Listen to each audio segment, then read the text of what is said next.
You want to start us with hot takes too? Oh, it's on. Yeah. Okay. All right. You're always the intro guy. Well, I didn't know you hit the button. You didn't say anything. Did you hear it click? No. Okay. All right, we're going to do hot takes 2. I have no clue what you're about to do, so this is all you. That's what makes it a hot take. Have at it. Everybody here can stand by themselves, and you got thick skin here. But first of all, let's honestly talk about this. What's the best way to get results to us? Is it email? Is it Twitter? I would say email or Twitter. Okay. So then give us everybody their Twitter handle again. Our Twitter handle is at EOWL Spotlight. Not coach's office. No, it was taken. Who took EOWL coach's office? That's what the Twitter told me. All right. Okay, so then the email is? EOWL Spotlight at gmail.com. So Spotlight again. We're not Spotlight, though. We're the coach's office. But we're spotlighting the EOWL within the coach's office. I think we're going to lose some viewers there. Oh, for sure. It's okay. confusing. All right, so best way to get results to us. And not just that, big matches coming up. It'd be great to get a composite schedule. Yeah, we'd like to get out and see them. And okay. What do you got? I have a couple of things. One, January 3rd, Brawl at the Mall. Yeah. Brawl at the Mall. I got to give the people, the AD, Andrea over at Howland and the coaching staff over there, Matt and Brian, those guys, they're bringing us in, and there's going to be a match at the Eastwood Mall on January 3rd. Don't know the exact start time. My guess is 6, 7-ish. Might even be middle school before that. What do you think about this? Brawl at the Mall. I think it's pretty cool. I think it is. I think everybody's going to enjoy it. I'm looking forward to seeing what I'm going to be out of town. Looks like when we're there. We'll address that later with you being out of town. So one of the most exciting changes to grow our sport in the area, and you're going to be fishing in Florida. My nephew's going down there. I'd like to spend some time with him. You see him every day. I'm not in Florida. Okay. And my brother, he's got to go down with a real fisherman. The rest of the family's hacks. Listen. What your brother's doing with this room here for us to record, I ain't going to say a bad thing about the guy. No, he's done quite a bit. Yeah, he has. So Brawl at the Mall, January 3rd, 6, 7-ish. Good. Isn't Fitch wrestling somebody there too? Southeast or something? I don't know if it's the same day, but I think there's going to be another match, I guess. I don't know. That's a good question. It'd be nice if Coach Bird, we all know Coach Bird pretty well. Yeah. It'd be nice if I'm not sure he watches these, though. Maybe not. He's too busy game planning. He's a game planner. He nipped me the last 2 years, so he's game planning. A couple of things we talked about just in general moving forward. What's a segment that somebody else would like to see that we don't have? I like the whiteboard. I think we can game up a dual meet situation there. Somebody said, what about a college wrestler that could come back, like somebody like Whistler? Obviously he's going to be busy. He tweaked his shoulder, I think. But that'd be nice, huh? Yeah, have him coming in. Nice. What would we want to ask him if we brought, DB in here? What would we say to him? Like, what's a question? What do you think we'd want to ask somebody like Whistler? I think it'd be nice to get his perspective looking back. If, there's kids obviously in the area that are going to wrestle in college and want to wrestle in college, what advice would he give to them, whether they're sophomores, juniors, seniors going right into it? Yeah. Because you wrestle college. It's a big change. It's a big difference. It's a crazy jump. What kind of advice would he give them and those sorts of things? I think that would be nice for some of these kids that are going to be going that route. Yeah, and I think some kids, if you're on the bubble, you're a sophomore, junior, and you're starting to get looks, you placed the state tournament, you've been in Columbus, maybe you've been out to Fargo. Hey, how do I need to keep? Because, it's a whole different world from high school to college. And maybe just how you can best prepare yourself where he felt he wasn't prepared to help the younger guys kind of moving up through there. So just something to think about, as we're talking about different segments. Excuse me. Last thing I want to say is this. I should say that I've been in discussion with it. We got reached out to about 2 weeks ago. A company had contacted you through our email saying that they would like to take our podcast and kind of use it with our permission to shoot it out to all their viewers in Youngstown, the Youngstown Sports Network. So I've been in kind of back channel negotiations here. I didn't tell you about it, but I think it's going to work out pretty well. So I think what that means is we're not only going to be doing the things that we do, we're not going to change anything we're doing, but we're going to have a kind of a local media outlet, the Youngstown Sports Network, if I remember correctly, that they're going to shoot it out to their fan base in this Youngstown kind of Warren, Mahoning Valley area, which I think, would have liked to have sat down next week, but since you're going to be in Florida, is that something we want to do?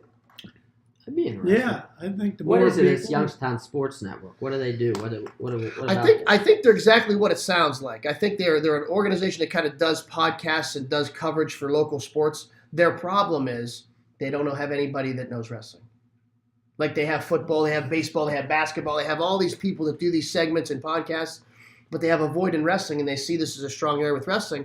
So they kind of reached out to us, and we kind of laughed at first because we didn't know. And then we talked to one of our buddies out there and says, hey, did you talk to the guy at Youngstown Sports Network? So this could be something good for not just us, but pushing the league beyond the normal, I guess, audience. Don't you think? Yeah. So if we're good with that, I think if I could get your approval there, I could just run with it, right? Without you, or do you want to be involved in these talks? I mean, I'd like to have some say in the format. Okay, we're not going to change anything. We're just going to take what we have and they're going to shoot it out. Creative mind here.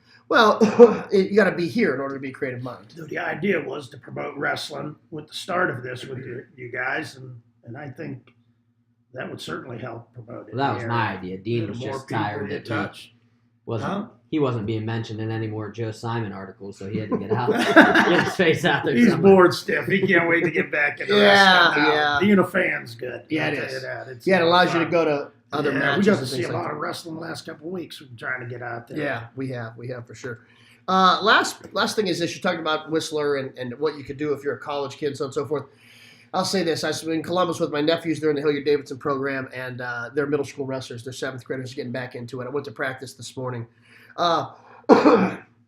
What do you tell a new kid who maybe comes across this thing and says, I don't know any of these guys, I don't know any of these things? What's the best advice you can give to a young wrestler when they're just starting out because this is so difficult? What do you say? I mean, I think it's good advice to give to any kid, but I don't focus on winning. Focus on getting better, and by that I mean after your match or after practice, what's one area I could focus on improving on and get a little better there. I think when you put too much stress and focus, especially at a young age, on winning and losing and placing and going to state, I think kids get burnt out, and I think kids get discouraged easily and those sorts of things. So I would say that focus on just getting better, a little better, 1% better every day, rather than the wins and the losses and those sorts of things, and have fun. I think somebody, I forget who posted that on Twitter. You don't try to be the next Kyle Snyder or Helen Mariolis that wants the Olympics as well. Just go out and have fun and try to get a little better and be the best you can be. So, what do you think, Rich? What do you think? What's advice maybe to maybe your grandson? It might be him one day. What do you do? You know what? I agree with Steve. Is not. I went through it once with my kids, and I thought maybe there was a little bit too much emphasis on just the winning instead of the development. Going through it once and talking to people from different systems. I watch what like the Jordans have done with their kids. They don't compete until they're a little older, but they're very good wrestlers by then. They're practicing every day. They're practicing on the weekends. They're staying home. They're getting a good look, of course, in that program. You don't get other places. But early on, they don't seem to put a big emphasis on the competing.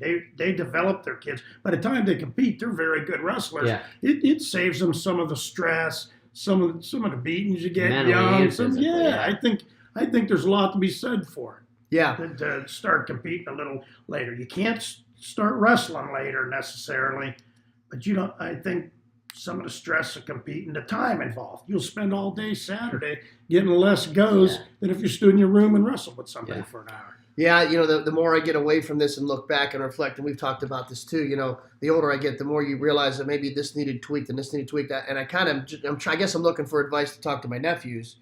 And I said, listen, no one's ever going to ask you how you did when you were in 7th grade.